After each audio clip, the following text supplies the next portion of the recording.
Hello everybody, welcome back to another episode of The Casual Criminalist. As always, I am your host, Simon, and today Emma's written me a script. It's all about the Jaipur Tinder murder. Lovely stuff. Casual Criminalist is a true crime show. Don't know what I was expecting.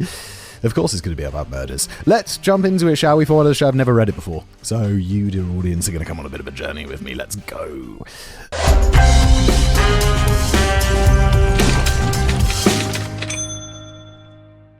When Tinder was launched in 2012, oh my god, was it really so long ago?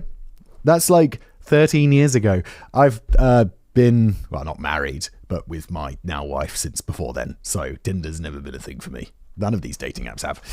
Its creators probably hoped it would revolutionize online dating and launch their careers, and it did. What they didn't likely anticipate, however, was the number of con artists who would use popular dating apps to hunt for future targets, or that at least 6 murders would be linked to the platform within 10 years of its release.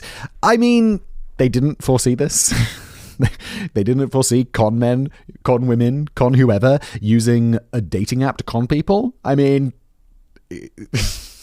really? Today's video is sponsored by Nola Mattress. Look, how do you sleep? You sleep on your back, you sleep on your side, you sleep on your front like a psycho. What? I don't know why I said that. I slept on my front for like most of my life, and then I became a side sleeper at some point. I'm not sure why that happened, but I'd sleep like this on my front for like my whole life. So what are Nola? Well, they make award-winning mattresses. They're an award-winning mattress brand known for exceptional cooling technology, pressure relief, long-lasting durability, and it's conveniently shipped to your door for free. Setup is dead simple. It shows up in a box, you cut the plastic, it inflates on its own within a few minutes. There's no weird off-gassing. I don't know what off-gassing is, but if my mattress that arrived off-gassed, I'd be concerned. There's no fiberglass. There's no drama. It says here, what do I like most? I'll tell you a secret. I don't actually have one of these.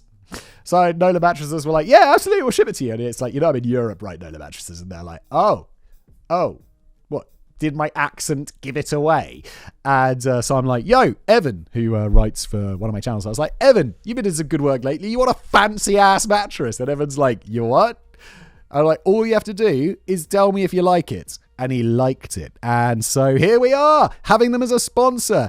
I guess it would be more effective if Evan did this, but I feel then I'd really be pushing it a little bit with, how much I ask of Evan. But he got a free mattress, which is fantastic. Evan liked it. I like it because Evan likes it. Evan is a man of his word. You can trust Evan. Nola's mattresses are made to order in Arizona. None of that off-the-shelf warehouse stuff. Oh, that is really cool. I have a nice mattress myself. It's not a Nola mattress because I would have a Nola mattress if they shipped it here. But not even that was like custom made. And it was really expensive. Should I have it custom made for the amount I paid? I should probably have just gone to America, put this in the hold of a passenger jet, and I'd probably have saved money. What am I doing with my life? They ship free anywhere in the United States. You get 120 nights to test it, and there's a limited lifetime warranty. So yes, they are serious about standing behind their product. If you're in the market for better sleep, who the hell isn't? Who sleeps perfectly? Nobody. Check them out. Go to Nola Mattress, NOLAH, mattress.com/criminalist, and use the code criminalist for an extra $50 off your Nola mattress. That's on top of whatever's already on sale. Yes. And if you end up ordering, let them know in the survey that I sent you, because that's how they know that I sent you, and that's how they know that they should keep sponsoring me, which I like, because I like money. It makes the world go round, and these channels keep making videos. Thank you to Nola for sponsoring. Back to the episode. We've already covered the story of Grace Mullane. This is the story of the Jaipur Tinder murder. The perfect husband.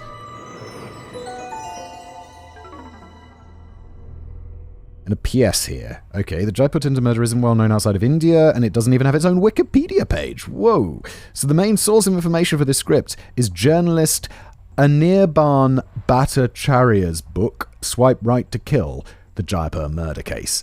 Check it out on Amazon. Wow, yeah, definitely. That's a great, absolute great fucking name for a book as well. I should probably buy that and read it. Let's see how this goes. Depends how traumatized I am afterwards. Rameshwar Sharma and Vaijanti Sharma lived in Jaipur, India. Within the first 10 years of their marriage, they were blessed with 3 sons, Piyush, Himanshu, and Dushyant. Piyush fell ill when he was still just a toddler and passed away, and Rameshwar would later explain that their grief over his death was an almost constant presence in their house. Their 2 remaining sons had been too young to really understand what had happened, and Rameshwar and Vaijanti poured all of their love and attention into them. Their second eldest son, Himanshu, did well in school and went on to study chartered accountancy, but in 2012 he was involved in a motorbike accident and passed away. Jesus. Oh, that's terrible. 1 child. You should not have to see your child die. And 2? Wow.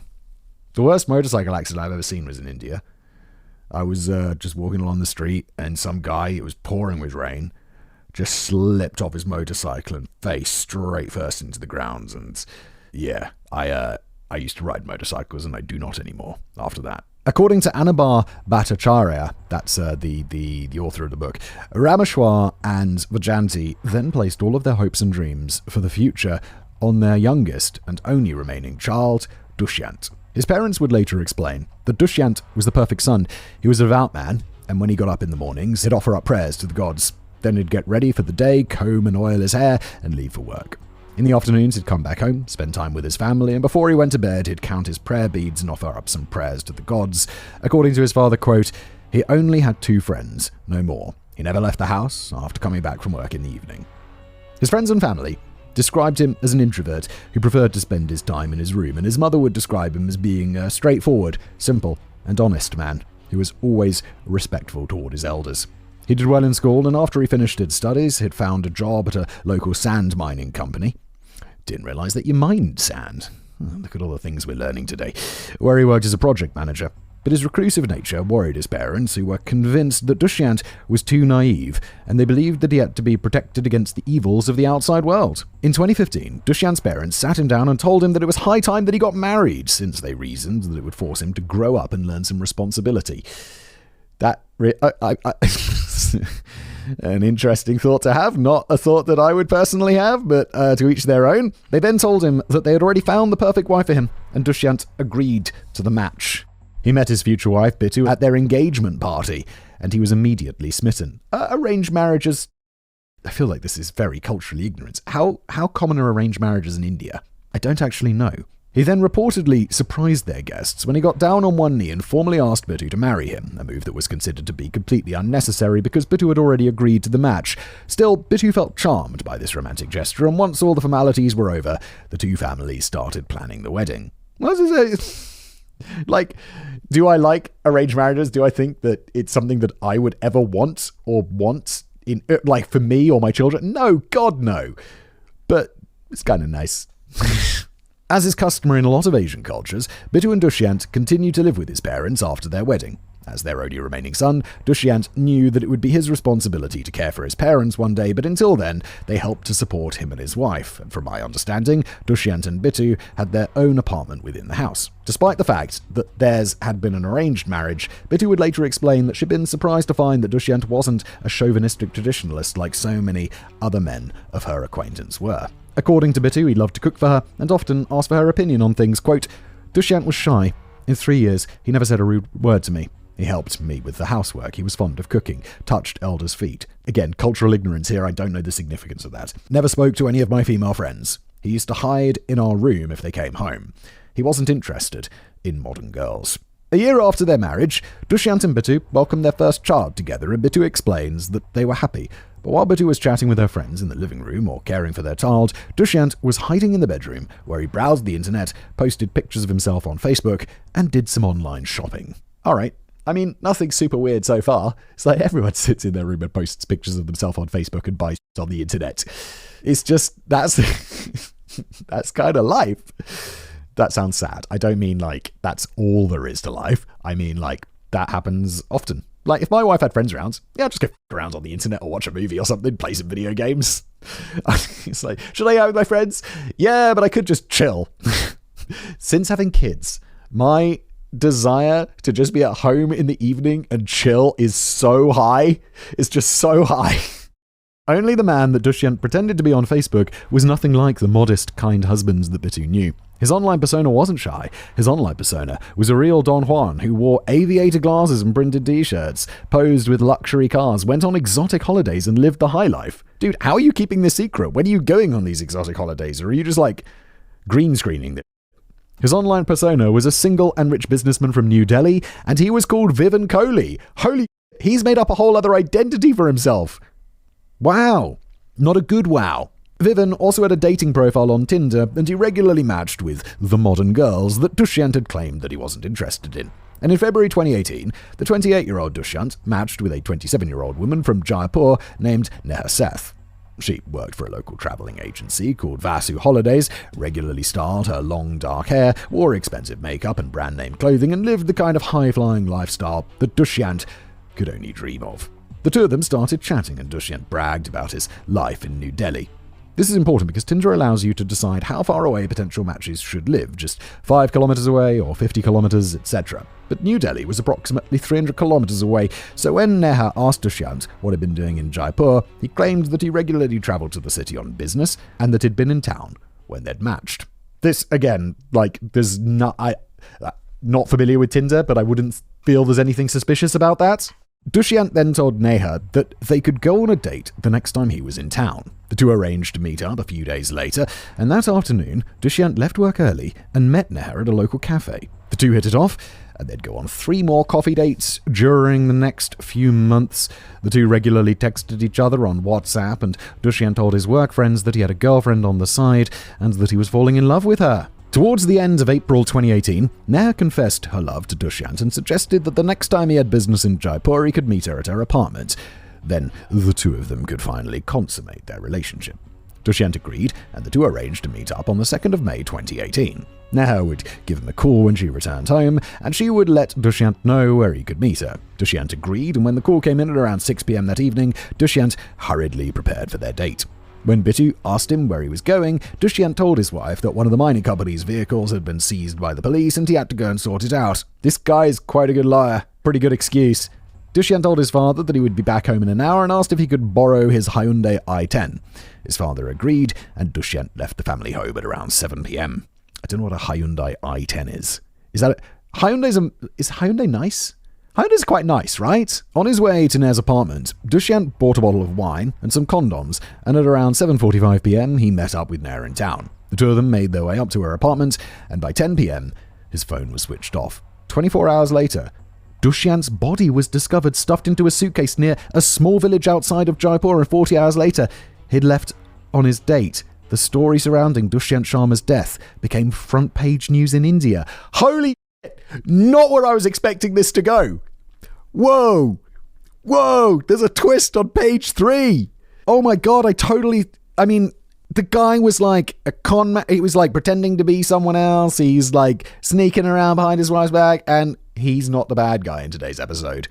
Whoa. As far as we know so far, let's carry on.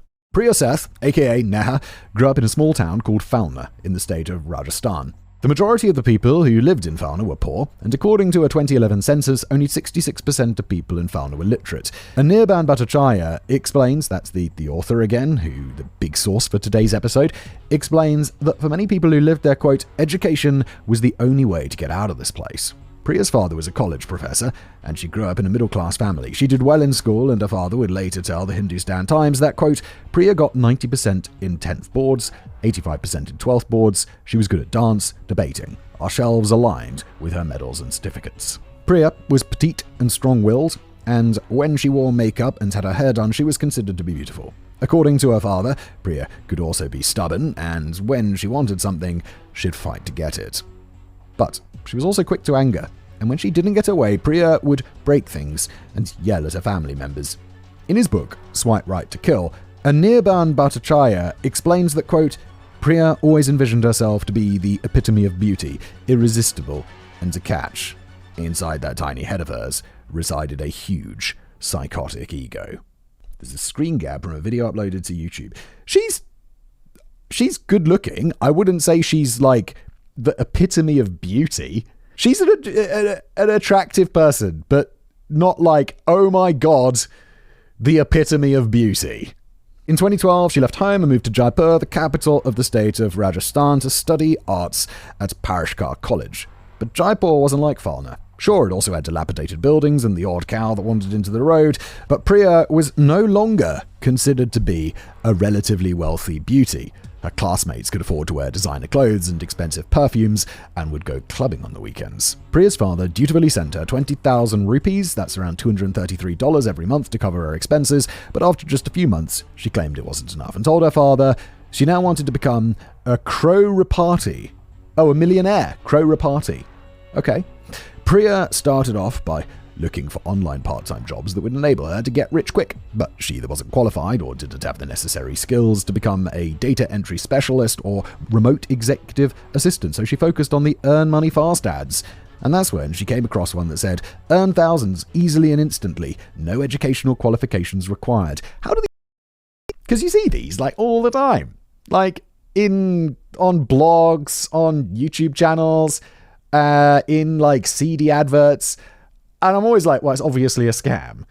I'm genuinely curious what happens if you actually click on one of these. Are you getting involved in some sort of pyramid scheme or scam or something? And if you think this was one of those scams where you have to pay a high sign-up fee, okay, and then pyramid scheme, and then convince a bunch of other people to sign up as well, it wasn't that. Oh, okay, another twist. It was worse. Oh, the ad had been placed by a group of pimps who wanted to recruit... I click on one of those adverts, the first question, are you a dude? And I'm like, yes, I'm a dude. And they're like, this isn't for you. And you're like, oh, I see. I see.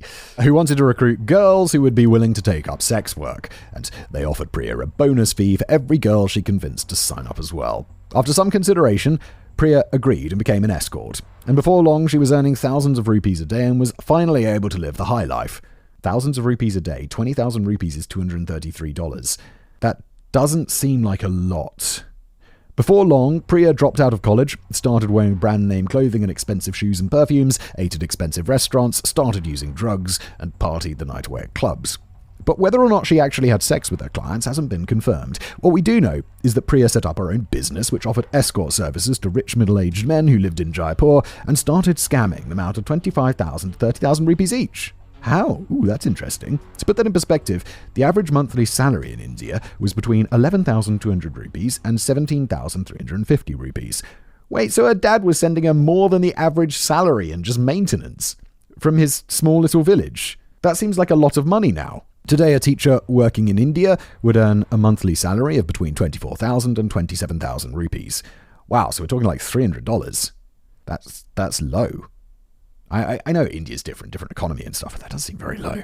Anyway, Priya advertised the services of several attractive women on her website, but she'd later explained that the photos were just for show. According to Station House officer Bhupender Singh, quote, when the clients contacted her on WhatsApp, she sent them some photos of other girls to choose from, demanded entire payment in advance, met them at their hotel to collect the cash, switched off her phone, and vanished. She kept changing her phone number. Ends quote. Priya also allegedly advertised her own services on dozens of websites and lured wealthy businessmen to her apartment or hotel room with promise of sex. And when she had them tied up and begging for it, she'd threatened to accuse them of sexual assault if they didn't pay her large amounts of money up front. She'd then kick them out and disappear.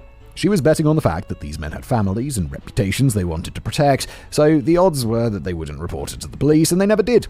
Priya would later explain that she'd tried to target at least 4 men every day. Holy you're busy, which means that she had an average income of 100,000 rupees a day. But she spent that money about as quickly as it came in. Wait, holy, 100,000 rupees a day is 233. That's basically $1,000 a day. That's $30,000 a month if she's doing this every day. Holy shit. That's a lot of money. That's a lot of money in anywhere. According to Anaban, quote, newspapers would later report about her extravagant lifestyle, saying she wore shoes worth 35,000 rupees.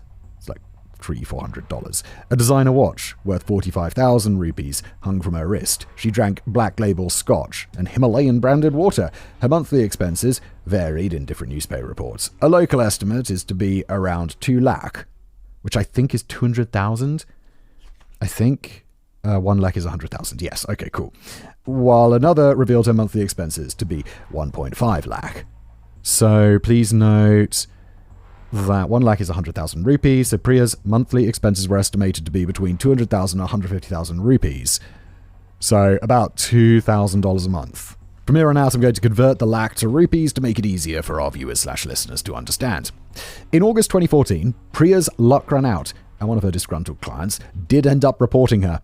I mean, it was bound to happen at some time or another, isn't it? Someone's going to be more pissed off than they are embarrassed. Priya was then charged under India's Immoral Traffic Prevention Act of 1956, which aims to protect women and children against sex trafficking and sexual exploitation. According to the act, you're not allowed to run a brothel or profit off sex work in India, aka become a pimp, but women are allowed to work as sex workers on the condition that they don't solicit their clients in public or near public buildings, schools, and temples. Priya was accused of soliciting her clients in hotels. Oh, okay, so that's in public. But during her trial, Priya claimed that she was still only a student and had only dabbled in providing escort services to support herself, and the judge, hearing her case, took pity on her. The case was dismissed, and Priya was free to go. But her arrest had made her more cautious, and Priya reportedly stopped advertising escort services for a few months. Then she met the 30-year-old Anil Jangid. She'd hired him to fix some furniture at her apartment, and before long, the two of them started dating. They soon realized that they were both willing to do almost anything to get ahead in life. And as we know, Priya didn't mind breaking the law if it meant she could make an easy buck. The two of them ended up discussing easy ways in which they could make some serious money, and eventually they decided to rob an ATM. That doesn't seem like the brightest of moves. ATMs are extremely secure. Priya reportedly did a lot of research about ATM security on the internet, and the two of them started scouting possible ATMs that they could rob. They identified a Bank of India in Mansarovar, a suburb in Jaipur, as the easiest target, and she and Anil started planning their heist. Priya bought a gas card for 10,000 rupees, and on the day of the robbery, Priya and Anil travelled to a friend's house in Mansarovar. Just before 3 a.m. that morning, they drove to the ATM, which was located next to some shops, and then started to rob it. According to an article published by the Times of India, a police officer told the media that, quote, at around 3 a.m., both of them went inside the ATM, where there was no security guard, smashed the CCTV camera and started cutting it open. They tore apart one part of the machine entirely and managed to extract a couple of currency notes when two constables on patrol duty, Officer Singh and Ankit, came there. Uh-oh. You got you're really bad at crimes. You were much better at the cons. The two police officers chased them down and managed to capture Anil. He told them where they could find Priya, and she was arrested that same morning. Oh, he rolled over quickly, didn't he? When they both appeared before a magistrate, Anil claimed that Priya had been the mastermind and that he'd only gone along with the plan because he loved her. Priya, on the other hand, reportedly claimed Anil was the mastermind. He'd convinced her to help him by promising her that they would become rich, and because she wanted to become financially independent, she had agreed to his schemes. I don't feel that's a good defense to robbery. Why did you rob? I wanted to become rich. Did you have a lawyer? The judge pitied her and she was released the very next day. What the fuck? This is what happens, I bet if she's pretty, right? Come on now, come on. In his book, Swipe Right to Kill, Anirban Bhattacharya explains that in India, the law is more empathetic towards women, and that Priya had known exactly how to take advantage of the fact that she appeared to be small and helpless. There we go. Anirban goes on to explain that Anil wasn't so lucky, so I think it's safe to assume that he was charged with robbing the ATM, but I haven't been able to confirm that. According to Anirban, Anil was just another man Priya had used for her own gain.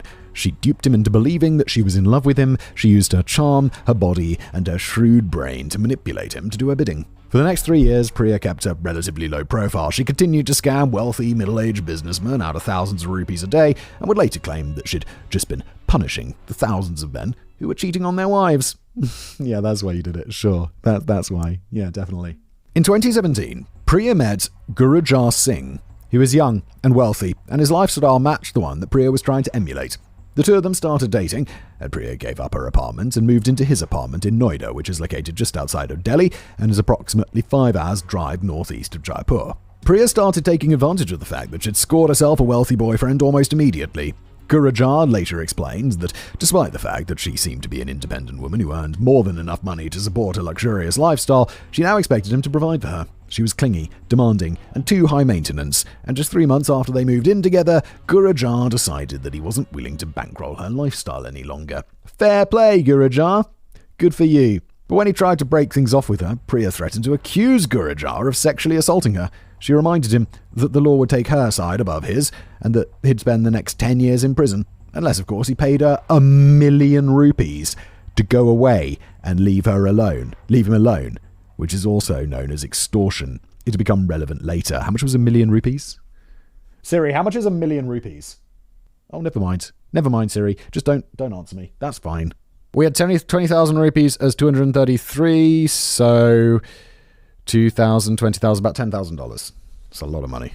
When her threats didn't work, Priya threatened Gurujar's sister, saying that she'd toss acid in her sister's face unless Gurujar paid her the money. Gurujar ended up giving her 40,000 rupees. So what, $4,000 basically, so that she would just shut up and go away. But Priya only doubled down and attempted the oldest trick in the con woman's book. She came to be pregnant with his child and then threatened to have the baby and dump it on his doorstep if he didn't pay her X amount of money. But when that also didn't work, Priya tried another angle, and on a WhatsApp call with Gurujar, she threatened him by saying, "I will upload your sister's photos on escort sites, kill you and your family, file a sexual assault case on you, and destroy you." If I'm in Gurujar's shoes at this point, I feel like you have one chance to have this conversation, Priya, with someone. Because the next time, they're going to be recording it. And I really hope he recorded this, because then you're just like, okay, look, go away or I'm taking this to the police. After having spent 2 whole months trying to get rid of her, Gurujar reportedly decided that he'd had enough of Priya's threats, and he registered a case of blackmail against Priya with the Vaishali Nagar police station in Jaipur on the 23rd of January 2018. Gurujar had recorded all of their WhatsApp calls as proof, excellent, and in the calls, Priya can be heard screaming at Gurujar and threatening his sister and family. So if Priya tried to play the damsel in distress card again, the police would be able to call her bluff. Unfortunately for Priya, several gangs all over India had been using the same con. The women started relationships with wealthy men, and after a few months they'd threatened to accuse them of sexual assault unless the men paid them a certain amount of money. If the men took the women to court for extortion, their partners or lawyers would defend them in court. The women would claim innocence, and the extortion cases would be dismissed. These gangs have been able to blackmail their wealthy targets out of over 15 million rupees, and the authorities had started to take notice.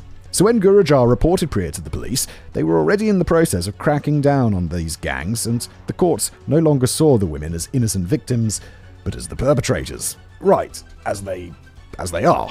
And yet, the police in Jaipur still had a hell of a time convincing the judge that Priya was guilty of blackmailing Gurujar. According to Officer Giotti, who'd been working the case at the time, bit of a longer quote here, "It's not easy to convince the judiciary that the girl is at fault. Everyone believes the girl if she says she has been sexually assaulted. We don't face any problem in issuing an arrest warrant in that case and arrest the man. But if a man complains that a woman is blackmailing him, then it is very difficult as it's against the norm." Yeah, but that's why he has all the recordings. India's laws are more in favor of women. That's because women really face extreme harassment and torture, but many women are misusing laws now.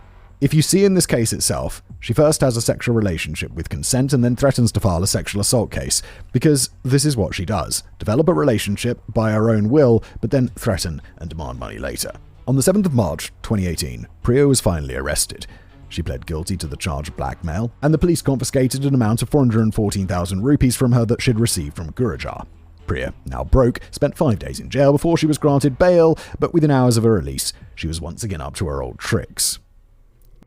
The boyfriend.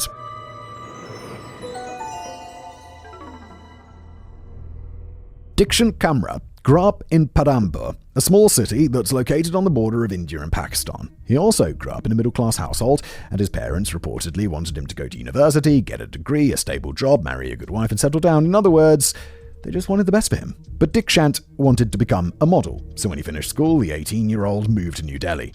However, he soon learned it had been the wrong move, since Mumbai was the fashion hotspot in India. I feel like probably should have looked that up ahead of time. So once again, Dikshant packed his bags and moved to Mumbai. But before long, Dikshant realized that the market for male models was saturated, so he started applying for roles in film and television to make ends meet. That seemed to go well for him, since Dikshant was able to lead a very comfortable life while he was living in Mumbai. He wore brand-name clothes and shoes, expensive watches, and ate at fancy restaurants and stayed in hotels. According to Show Bhupendra Singh, Dikshant lived in Mumbai for 2 to 2.5 years, and I think he's not telling us clearly what he used to do there. He says he used to work in films and television serials, but considering his pricey clothes and accessories, we suspect he was involved in some illegal business. Wait, he's involved in film and television? He's an actor. If you're a successful actor, aren't you making, at least decent money? You're on TV! When Dikshant heard that the real money lay in producing his own movies and television shows, he decided to become a producer. But, as the saying goes, you must spend money to make money, and Dikshant didn't have that kind of money. So he started borrowing money to fund his productions, and when his projects failed, he wasn't able to settle his debts. Okay, but that's how business works. If someone's like, yeah, I'm producing this thing, do you want to invest in it? Do you want to give me some money?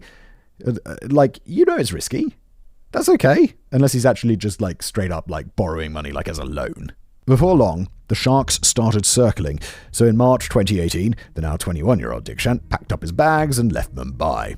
His childhood friend, Lakshya was busy working on his Bachelor of Business or Administration degree and lived in Jaipur, and he told Dikshant that he could move in with him. Dikshant claims that he'd planned on starting his own YouTube channel after he moved to Jaipur, but he never did. Oh, there you go. I forget this case is set in the future where people are like, yeah, 2018, you could make money on YouTube. I was making money on YouTube in 2018. It's like 7 years ago now, Jesus. Dikshant then met the now 27-year-old Priya Seth through Tinder. They went on a date the very next day, and Dikshant was impressed by Priya's expensive clothing, branded handbags, and fancy job as a travel agent that allowed her to smoke, use drugs, drink expensive alcohol, and take him to lavish parties. So this sort of stuff wouldn't really impress me. It's like, I don't know, designer clothes and stuff with the labels and stuff. I'm just like, it's just a bit cringe. Priya, on the other hand, seemed to really have liked Dikshant. She didn't mind the fact that he didn't have any money. After all, he was attractive and charming. He was a big dreamer, just like her. After they'd known each other for just a few days, Dikshant and Priya decided to move in together. Priya found an apartment for the two of them and told their new landlady that she came from a wealthy family, that Dikshant made documentaries for YouTube, and that she and Dikshant were deeply in love. The new landlady agreed to rent the apartment to them for 27,000 rupees a month, and the two moved in together. According to Anaban Bachaya, quote, once the couple moved in, their life revolved around snorting cocaine, smoking up marijuana, and drinking copious amounts of alcohol. According to the police, Priya squandered all the money she earned by duping people on this hedonistic lifestyle, which was way beyond her means. Priya bought Dikshant expensive clothing, alcohol, drugs, fancy meals. She took him and his best friend, Lakshya, to high-end clubs and bars, and showed her handsome new boyfriend off to everyone she knew. She even had his name tattooed on her arm, holy shit. And Dikshant even went so far as to introduce her to his sister. Note. And do note here that we're still in April 2018, which means that they'd only known each other for about a month at this point. They hadn't been living together long before Dikshant told Priya that he owed some bad people in Mumbai a large amount of money. He then asked his new lady love if she might be able to help him settle his debts. After all, she obviously had money to waste. Priya asked him how much money he owed, and Dikshant told her that he owed creditors an amount of 21 lakh, that's 2.1 million rupees. Oh, dude, that's like... It's roughly like this, like $21,000 or $22,000, right? Holy dude. And Priya told Dikshant that she didn't have that kind of money. She didn't even have a real job. Vasu Holidays, the company she claimed to be working for, did not exist. And it was probably around this point in their relationship that Priya told both Dikshant and Lakshya that what she'd really did for a living. Dikshant would later claim that, quote, I got to know about her reality, but I couldn't find a way to leave her and escape. Now, there are two versions of what happened next. According to Priya, Dikshant suggested that they should get one of her clients to help settle his debt, but Dikshant claims that it had been Priya's idea. Either way, they knew that they couldn't just lure a middle-aged businessman to a hotel room, threaten to expose his extramarital activities, and expect him to pay them 2.1 million rupees. So, they decided that they should kidnap a wealthy businessman instead and hold him for ransom. Oh, you are stepping up the crimes right there, holy shit. And Priya already had someone in mind. Priya told Dikshant that she was busy working on a rich businessman from New Delhi named Vivian Colley. She'd met him on Tinder in February under the alias Neha Seth, and they'd already gone on several coffee dates. Her goal was to turn Vivian into a golden goose, the same play she'd used on her ex-boyfriend, Gurujar Singh. Only this time, she ensured that her goose didn't live in the same city as she did. Now, it's important to understand that the city Vivian lived in played a key role in their plan. As I'd already explained, New Delhi's a 5-hour drive away from Jaipur. Priya and Dikshant most likely assumed that if Vivian's family wanted to report his kidnapping, they'd go to the police in New Delhi, since they would want him to be found as soon as possible. But New Delhi is located in the Union Territory of Delhi, and Jaipur is located in the state of Rajasthan. I don't understand the difference between a union territory and a state enough to explain it to you, but basically some jurisdictional issues would have made it practically impossible for the police in New Delhi to investigate a crime that was taking place in Jaipur unless the complainant was able to report the crime in Jaipur in person or could afford a good lawyer who could help expedite the process. They could afford a good lawyer. You're targeting rich people. It's probably why Gurujar had reported Priya's blackmail attempts against him to the police in Jaipur instead of Noida, where he'd been living at the time. Anyway, Priya convinced Dikshant that Vivian Colley would make the perfect target. He was rich, easily manipulated, and already head over heels in love with her, so Priya reasoned that it would be easy to lure him to their apartment where they could overpower him and contact his family for ransom. But he knows it's you. This isn't like a situation where you can blackmail him. It's too much money for that. And it's too serious. You kidnapped him. He knows who you are. This is a very strange plan. The two of them started planning the kidnapping and decided that they had to convince Lakshya to help them out. Dikshant wasn't exactly a big, intimidating man, but he was a head taller than petite Priya, and so they probably realized that they wouldn't be able to overpower Vivan on their own. At the end of April, Priya contacted Vivan and invited him to come and see her in Jaipur. Vivan agreed, and the two arranged to meet up after work on the 2nd of May 2018. That morning, she informed Dikshant that Vivan was coming to see her that night, and that he had to call Lakshya and have him come over. At around 6 p.m, Priya sent Vivan a message to let him know that she'd just left work and that she'd meet him in town. And at 7:30 p.m, a smartly dressed Vivan arrived at the prearranged spot. Priya then got into Vivan's Hyundai i10 and directed him towards her apartment. Oh, Vivan's the dude. What was that his name? I forgot. Was that the name he chose? Yes, okay, sorry, I lost track of that. This is the guy from the cold intro. They're going to be disappointed when they find out he's not actually rich. Meanwhile, Lakshya had arrived at the apartment, and Dikshant told him that one of Priya's clients had been harassing her. Dikshant explained that they were going to teach him a lesson and get him to pay them some money in the process, and Lakshya agreed to help them out. While the two of them waited, they helped themselves to some of Priya's alcohol and smoked some weed to take the edge off, and by the time Priya and Vivan arrived at the apartment, the two henchmen were already far from sober. They waited in one of the bedrooms while Priya led Vivan into the apartment, and as soon as the door closed behind him, the two men attacked. Vivan put up a fight, but Priya joined in, and before long, the three of them had managed to overpower Vivan. They took him to one of the spare bedrooms and used a black cord and one of Priya's dupattas to tie him up. P.S. A dupatta is a silk scarf that Indian women use to cover their heads or wrap around their bodies. Priya then grabbed Vivan's wallet and started rifling through it. Maybe there's 2.1 million rupees in here. And if the fact that the so-called multi-millionaire was driving a Hyundai i10, oh there we go, apparently it's not that nice of a car, hadn't tipped her off that Vivan Kohli wasn't who he said he was, the fact that all of his cards had the name Dushyant Sharma embossed on them did. And that's when Dushyant told them that his real name wasn't Vivan, that it was just a name he used on his Tinder profile. What's more, he wasn't single, he wasn't a rich businessman from Delhi, he was a project manager at one of the sand mines in Jaipur, and he had a wife and a son waiting back at home, which means that the catfish had been catfished. It must have been around this point that Priya and Dikshant realized that their plan had failed. Dushyant also told him that he didn't have the kind of money they wanted, but did have a blank check in his wallet for an amount of 800,000 rupees. Why? Dushyant explained that one of his clients, a man named Mahesh Yadav, had ordered sand through him for his construction business, but had asked Dushyant to wait until the money was in his account before Dushyant cashed the check. 2018? Really talking about checks and shit? Dushyant then promised the gang that they could cash the check instead. If this is true, it's a great way to buy some time. The gang allowed Dushyant to call Mahesh, and he asked Mahesh if he had enough money in his account to pay for the sand. Mahesh reportedly told Dushyant that he still didn't have enough money and that Dushyant couldn't cash the check just yet. This further infuriated Priya, who told Dushyant that he had to think of a better way to pay them 1 million rupees or they'd kill him.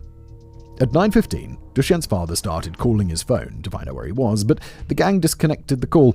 At 9:45 p.m, Bittu called her husband, and this time, Dushyant was allowed to answer. Dushyant reportedly told Bittu that the police had confiscated 6 to 7 trucks that belonged to the mine, and they wanted 1 million rupees in exchange for letting the trucks go. Dushyant then told his wife that he had to sort it out first, that she shouldn't worry, that she should go to bed, and that he'd see her the next day.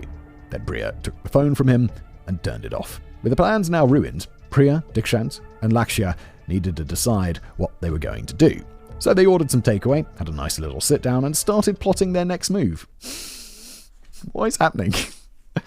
They tried to kidnap this guy, and they're like, "You got to get us the money." He's like, "Bro, I'm broke. I'm not who I say I am. I don't have that kind of money." It's like, "Well, now you're on our team, and we have to find a way to get that money, or we'll kill you." And he's like, "Oh, for f***'s sake, okay, I guess I'm joining your little weird gang." Missing Dushyant Sharma. By 10 p.m, Dushyant's family were already growing more and more worried. They'd tried calling his phone again, but realized that his phone had been turned off, so they started calling around to find out if anyone had seen him. And by 11 p.m, their neighbors and family members were all out on the street and would spend the rest of the night looking for him. At 9:45 a.m. the next morning, Rameshwar's phone rang. It was Dushyant, and he was crying. Rameshwar would later tell journalist Deepika Bhardwaj that, quote, he said, Papa, they will kill me. Please give them 1,000,000 rupees and save me. Priya Seth snatched the phone and then abused me in a very harsh language. She said, if you want to save your son immediately, transfer 1,000,000 rupees into his account. I pleaded her for more time and told her I don't have that much money. The quote ends. Rameshwar told Priya that he only had between 200,000 and 300,000 rupees available, but that he would do his best to get a hold of the remaining 700,000 by the end of the day. I begged her for mercy, but she started swearing in the worst manner. I've never heard a woman swearing like that in my life.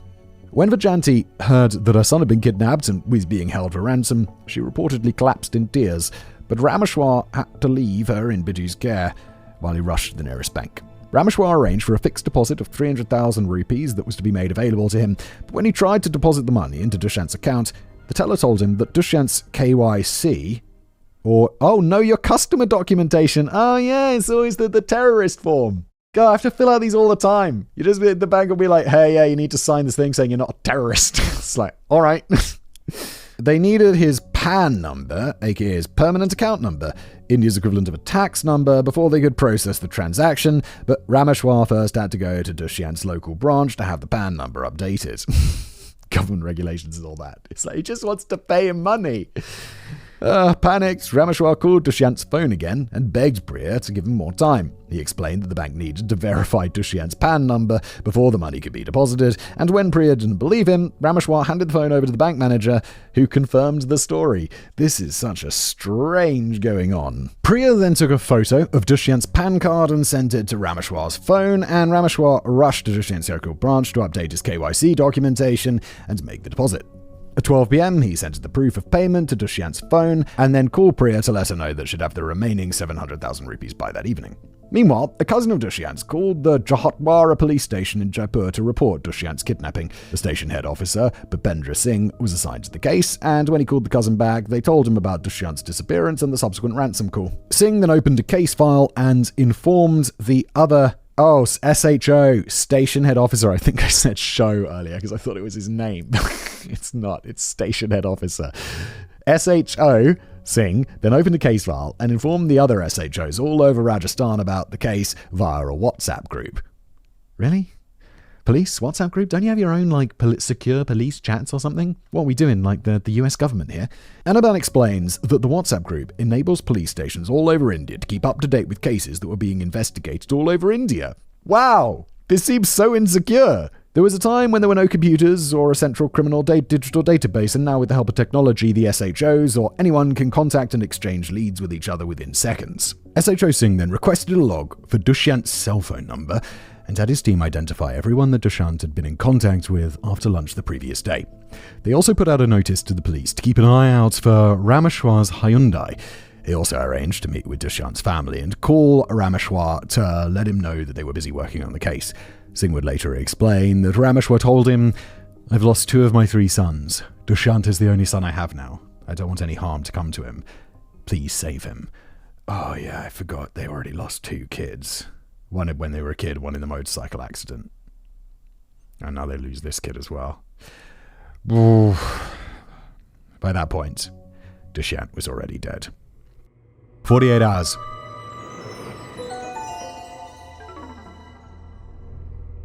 According to Priya, Dushyant and I made this plan together that we kidnap someone, ask for ransom, and then kill that person. We'd planned the murder already. It wasn't fixed who it would be, or when it would be, but it was planned. They'd already started torturing Dushyant the previous night. Oh, did I just say the previous guy's Dushyant, but it's Dikshant? Sorry, they got slightly similar names. So that he would tell them the PIN and the password for his bank account. They'd repeatedly covered his face with a plastic bag and then watched on as he struggled to breathe. They'd then take off the bag and beat him. The 3 of them eventually went to bed and left Dushyant tied up on the bed with a gag in his mouth. The next morning, they were discussing their plan to call Dushyant's family and demand an amount of 1,000,000 rupees as ransom. When Priya told Dikshant and Lakshya that they were going to have to murder Dushyant, according to Lakshya, murder was entirely Priya's plan. She earlier told Dikshant that we will threaten Dushyant, scare him, and then leave him. In the morning, she said, we'll have to kill him, or all 3 of us will be caught. Yeah, this is the thing. I feel like this was the only outcome because he knows who you are. Priya told them that if they let Dushyant go, he'd definitely report them to the police. And because he and his family lived in Jaipur, they couldn't rely on interjurisdictional red tape to ensure that they didn't get caught. It's kind of insane that they wouldn't be able to get caught because it happened in another region. So both Dikshant and Lashkar agreed to help Priya murder Dushyant. He'd grown increasingly desperate as the hours went by, and after they got off the phone with his father, Dushyant begged them to allow him to call his friends and work colleagues to see if he couldn't raise the remaining 700,000 rupees on his own. Everyone they called wanted to know why Dushyant needed so much money so urgently, but Dushyant wasn't allowed to explain his predicament. Then Priya decided that she'd had enough, so she ordered Dikshant and Lakshya to murder Dushyant. According to Priya, first Dikshant strangled him, and he survived. Then Lakshya smothered him with a pillow. He became unconscious but didn't die. Dikshant then asked me to get a knife and slit his throat. He died. It hadn't been as simple as that. Dushyant's autopsy report would later explain that Dikshant hadn't just slit his throat, he'd climbed on top of Dushyant's chest and hacked at his neck until blood was pouring out of his wounds. He then stabbed his neck 10 more times to make sure that he was dead. This meant that by the time he was finished, the bed, the floor, the walls, and Dikshant's clothing were covered in blood. Then the three of them agreed that they had to start cleaning up the mess they'd made. Lakshya went back to his apartment to change his clothes, and Dikshant and Priya started cleaning the mess they'd made. They were busy cleaning up Dushyant's blood when Rameshwar called them and explained that he needed Dushyant's PAN number before he could transfer the money. Then they took a photo of Dushyant's card and sent it to Rameshwar. Barely an hour had passed since he'd heard his son's voice for the last time. Then the couple switched Dushyant's phone off, cleaned themselves up, grabbed the keys for the Hyundai i10, and left the apartment to go and buy a suitcase. They decided on a green tarpaulin bag and a purple wheeled suitcase and paid for their purchase with one of Dushyant's cards. They were on their way back to their apartment when Rameshwar sent them proof that he'd just deposited his life savings into Dushyant's account. They stopped at an ATM to withdraw the money, but Dushyant had a daily withdrawal limit of 25,000 rupees on his card. Priya withdrew what they could and then turned Dushyant's phone off. They went back to their apartment and tried to stuff Dushyant's bloodied body into the green tarpaulin bag so that his blood wouldn't leak into the suitcase. But the tarpaulin bag was too small and it tore along the side, so they decided to just leave it.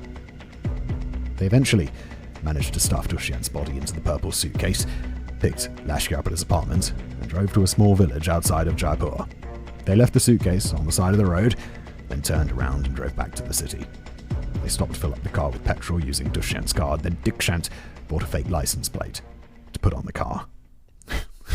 Where? Sorry, I know this is not an appropriate place to, laugh, but what are you doing? You're at a petrol station and just buying a fake license plate? I wouldn't know even where to begin. I mean, I'd just go on the internet, but, you could just buy a fake license plate at the side of the road? The three of them then went out and bought another purple suitcase to keep their neighbors from growing suspicious, then returned to Priya and Dikshant's apartment. That evening, Priya got all dressed up and left the apartment to meet another one of her clients at a 5-star hotel in Jaipur. Back at the police station, SHO Singh and his team were still monitoring the calls that had been made from Dushyant's phone. The number that Priya had called him from the previous night had been registered to a fake name, so that was a dead end. But they noticed that there was a lot of activity shortly after the ransom call was made that morning, and when they called these numbers, they realized they all belonged to Dushyant's friends. They told the police that Dushyant had called them and begged them to transfer money into his accounts, but he didn't tell them what the money was for. His colleagues also told the police that Dushyant had been having an affair, and by 1 p.m. that afternoon, their working theory was that Dushyant and his girlfriend were working together and that the kidnapping had been faked. I mean, it's not a bad assumption. I don't blame them for coming to that assumption. I think it's quite reasonable. It's obviously not what's happened. It's also much worse, but yeah. But then at around 7 p.m. that evening, a photo of a body stuffed into a suitcase was posted to the SHO WhatsApp group. The caption read, "A dead body has been found. Does anyone have information?" What? Why? I don't understand the sloppiness here. This is very, very sloppy. Just over 24 hours had passed since Dushyant had left his family home. SHO Singh went to see his family and showed them the photo, and to heartbroken Rameshwar and Vijayanti confirmed that the body belonged to their son. The body was then sent off to be autopsied, and the police started going through the suitcase looking for any evidence that could lead them to Dushyant's killers. They're obviously going to get caught because they're a crime. They don't have death penalty in India, right? At least, I imagine Indian prisons are fairly unpleasant. So at least they're going to be spending the rest of their lives all three of them, I should hope, in a really miserable situation where they belong. You killed these people's last child. They found that Dushyant's jewelry, rings and amulets that were meant to protect him from harm were stuffed into the front pockets of the suitcase. They also found a bloodied dupatta and a sari in the suitcase. They'd been used as a pillow for Dushyant's head. No one had seen who'd left the suitcase at the side of the road, and there was no way to link it to a particular person. Trace evidence? Fingerprints? DNA? No? The next morning, SHO Singh and his team were informed that an amount of 25,000 rupees had been withdrawn from Dushyant's account the previous afternoon, not long after Dushyant had been murdered. Not long after, another call came in. Someone had spotted the Hyundai i10 that was registered to Rameshwar Sharma near the Gandhigar railway station, and there were 3 people sitting inside it. Just before 11 a.m. on the 4th of May 2018, SHO Singh and a team drove to the train station and approached the car. SHO Singh knocked on the car window and asked the 3 occupants to get out. Really? They're still in the car? What? This is... And I thought it had fake plates. He knocked on the window and asked the 3 occupants to get out. They did. They stood in a row like naughty children and introduced themselves as Dikshant, Laksha and Priya. When SHO Singh asked them who the car belonged to, Priya claimed that it belonged to a friend of hers. Then SHO Singh reportedly told them, "Whatever happened has happened. Now relax and tell me what you want to say." Which is when Priya lifted her chin defiantly and said, "We are the people you were looking for." Okay. This is... Do you just want to go to prison forever? I mean, you are, anyway, but you're not going to make it difficult for them? The Tinder murderers.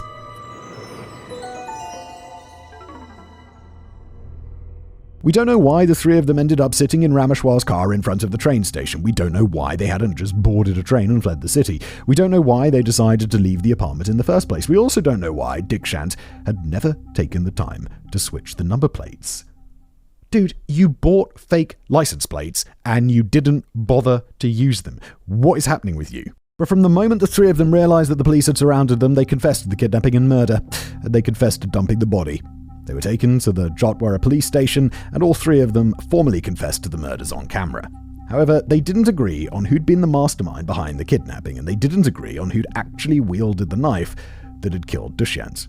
Priya claimed that she and Dikshant had planned it together, and that Dikshant and Laksha had murdered Dushyant while she looked on. Dikshant claimed that Priya had been the mastermind behind it all and that she'd stabbed Dushyant to death, and Laksha claimed that Dushyant and Priya had planned it together and that he had only been a bystander. But the motive behind Dushyant's kidnapping and murder was clear. As Priya had explained, "So Dushyant and I made the plan together that we will kidnap someone, ask for ransom and then kill that person. We had planned the murder already. It wasn't fixed who it would be, when it would be, but it was planned." The 3 of them were then formally arrested and charged with kidnapping for ransom, murder, and the causing the disappearance of evidence of offence, all of which were punishable by either death or life in prison. Oh, they do have death penalty in India. Okie dokie. When the forensics team searched Priya and Dikshant's apartment, they came across a wealth of evidence. As we know, the 3 of them had done a pretty good job of planning the murder. Their attempt at cleaning up the crime scene was even worse. They only had the most basic of cleaning supplies in the apartment, so they tried to soak up Dushyant's blood with whatever was at hand, namely an old bedsheet, 2 plastic tablecloths. Are you insane? Because they're well known for being super absorbent, and some designer wallpaper. They then mopped up the remaining blood and stuffed Dushyant's blood-covered shoes underneath the mattress. I discovered designer wallpaper was a thing when I was decorating my house. It's insanely expensive. I guess it depends on the designer. We were looking at some... We didn't use it in the end. It was too expensive. But it was like Ralph Lauren make wallpaper.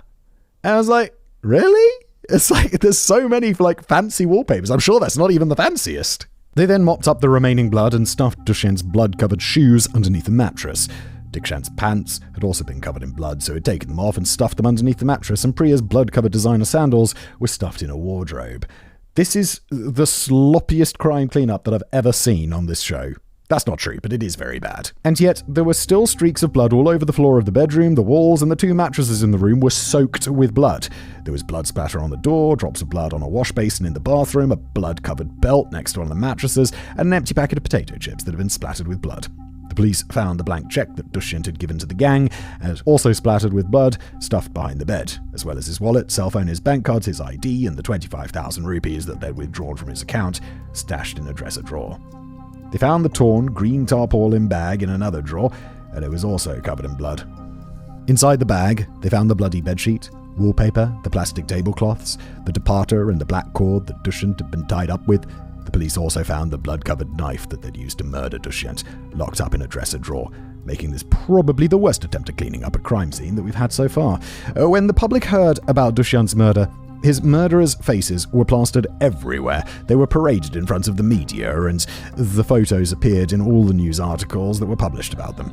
By the time Priya agreed to be interviewed by Deepika Bhardwaj in June 2018, she explained that, quote, "Nowadays I feel like breaking the camera whenever I see it." At the start of the interview, Priya initially comes across as a little awkward in front of the camera, but as the interview progresses, you can see the complete lack of remorse she feels for Dushyant's death as she calmly explains why they'd murdered him. She's being interviewed for what? Like, TV? When Deepika asked Priya why they'd murdered Dushyant after his father had already paid the ransom, she spoke the words that would make her one of the most hated women in India. "We killed him before we got the money." Her expression in that moment is full of defiance, and her facial expression in the interview. Is this a police interview? Are the videos for those usually made? I suppose they are. Sorry, I just thought we were talking about media because we were talking about news articles and stuff, and I'm a little confused. Her expression in that moment is full of defiance, and her facial expressions as the interview progresses are a masterclass in recognizing arrogance, contempt, and disdain in the faces of others. When she's asked how they'd murdered Dushyant, Priya sounds exasperated as she explains how they'd first tried to strangle him, then suffocated him, and then slit his throat. At one point, Priya is explaining how she used to lure men to hotel rooms and how she would then disappear with their money before any services were provided. Priya told Deepika that she didn't see anything wrong with scamming those men out of thousands of rupees since, quote, "These men used to leave their wives at home and contact us for getting a girl. I don't want to use bad words. We used to take money from them, but I did not provide any girl. I think I used to serve such people right by doing so. In fact, I was doing social service, which has stopped now." You fucking psycho. Not long after news of their arrest broke, one of Priya's clients came forward and told the media that Priya had met up with him at a 5-star hotel on the same day that Dushyant had been murdered and had robbed him of a significant amount of money. Deepika then asked Priya if any of her clients ever reported her to the police, and Priya said that they hadn't. But as we know, that's not entirely true, since one of them had reported her to the police for threatening to accuse them of sexually assaulting her if they didn't pay her X amount of money. That's also known as extortion. We also know that she blackmailed her ex-boyfriend into paying her 414,000 rupees, so when Deepika tried to confirm that Priya had gone to extort another man just hours after they'd murdered Dushyant and dumped his body, Priya angrily responds with, "This isn't called extortion, madam. You'd better check the definition of extortion on the internet first. They ask for a call girl first and pay money for that. How can you call that extortion? Define extortion, please. I didn't blackmail them." Okay, this is extortion. There's no question. You need to look it up on the internet. Although where you're going, prison or death, they're not going to have internet. Which, yeah, fair. Wait, it is extortion. She said, "I will expose you unless you pay me." That's extortion. That's blackmail. Am I wrong? But her body language after this little rant reminds me of a teenager who's being punished for acting out all eye-rolly and snorty and f***y. And in my opinion, it sums up everything we've learned about Priya so far. Yeah, she sounds like a right bitch. Anirban Bhattacharya explains that in the months that followed this interview, Priya became a bit of a celebrity in India. Do we have a word for celebrity that is like bad celebrity, like Charles Manson? I know infamy or infamous, but can we have like an in-celebrity or like anti-celebrity, something like that? A good word for someone who's famous for being a douchebag. Quoting, "There was great interest to find out what she smoked, drank, wore, spent, her monthly expenses, her favourite perfume, her sense of dressing, her ability to lure men, and the apparent millions that she had earned by deceiving them." The news, deceiving them? Extortion, blackmail, murder. Better words perhaps to use. The news reports came in thick and fast as she had become a household name in the Pink City. End quote. The 4 accused were denied bail, and for the duration of their murder trial, they all appealed the decision up to 3 times. But the law moves slowly in India. Priya, Dikshant, and Laksha's murder trial started on the 12th of September 2018, which is more than 2 years after they'd murdered Dushyant, and the trial wasn't finalized until the 26th of October 2023. 45 witnesses were called, and SHO Bhupendra Singh had presented all the evidence against the 3 to the court. Priya had continued to claim that she hadn't murdered Dushyant. Dikshant continued to claim that Priya had been the mastermind behind it all and that she had murdered Dushyant, and Lakshya continued to claim that he'd just been a bystander. Yet the court found that they were all guilty of wrongful confinement, murder, and causing the disappearance of evidence of an offence. All three of them were sentenced to life in prison. Ooh, no death penalty, huh? But Priya continues to be the face of the Jaipur Tinder murder, and most of the coverage of the case, including Anirban's book, largely focuses on her. The editor of a popular pulp fiction magazine in India, Bar Rawat, summed up the public's fascination with Priya as follows. Priya Seth's case is different from that of the average female criminal. Often they transition from being victims to perpetrators in revenge or rebellion. For example, Delhi's flesh trade Don Sunu Punjaban, who was pushed into a life of crime through a series of relationships with criminals. Also, most female criminals are only noted for one case. Seth was never a victim. She is also a serial and professional criminal from what we know. Whatever she allegedly did, blackmail, honey trap, or murder, she did so at her own behest. She breaks all the rules. And don't forget, she was just doing this because she wanted to wear fancy designer clothes. That's what she was doing this for. She was getting paid. Her dad was sending her more than the average person's salary in monthly maintenance. And she just wanted more. Now that's fine. You can want more, but you can't do crimes to get it. You definitely can't murder. So you. You deserve to be in prison for the rest of your life, if not worse. Anirban ends his book by explaining that social media is playing a larger role in criminal cases all over India. He notes that between 2018 and 2023, at least 5 noteworthy cases were brought to the attention of the public, with the crimes ranging from murder to fraud, bigamy, extortion, blackmail, and your usual online romance scams. But Shaba Rawat explains that, quoting again, "You can't blame social media for the increase in crime when the problem lies with Indian society where lifestyles are new but mindsets are still old. You're talking about a country where women still go to holy men to bless them with pregnancy." But lots of, you could say that about, America. People definitely pray to Jesus that they, if they're struggling conceiving and you're religious, you pray for that. I don't think it's that. It's not that backwards. I think it's silly, but I don't think it's, I don't think it's that unusual. If you introduce the internet to this context, what do you think will happen? People will become victims not because of illiteracy, but ignorance, superstition, and lack of wisdom. Much of social media's appeal for Indians lies in it being free and easy to use. People don't use Twitter or Instagram in the villages. Those platforms are only used by educated people. On the other hand, Facebook and WhatsApp are easy to pick up and end up being misused more often. People are finding each other on Facebook and getting into relationships. But how can you be in love after just 2 meetings? End quote. And we know that this isn't just limited to India. Predators and criminals all over the world are using social media to communicate with each other, find victims, or defraud people out of their life savings. So in closing, let's run through the basic rules of being safe on the internet. Don't go looking for trouble, it will find you. Avoid sharing your private information online. Don't accept friend requests from people you don't know. And even if you do know them, confirm that the profile actually belongs to them and they're not trying to catfish you. If you're meeting up with someone you met online, go to a public space. Don't go anywhere with them alone until you know you can trust them. Turn off geolocation on your posts. It's some basic shit. Don't click on suspicious links and always use a VPN. It's like basic internet behavior. Dismembered appendices.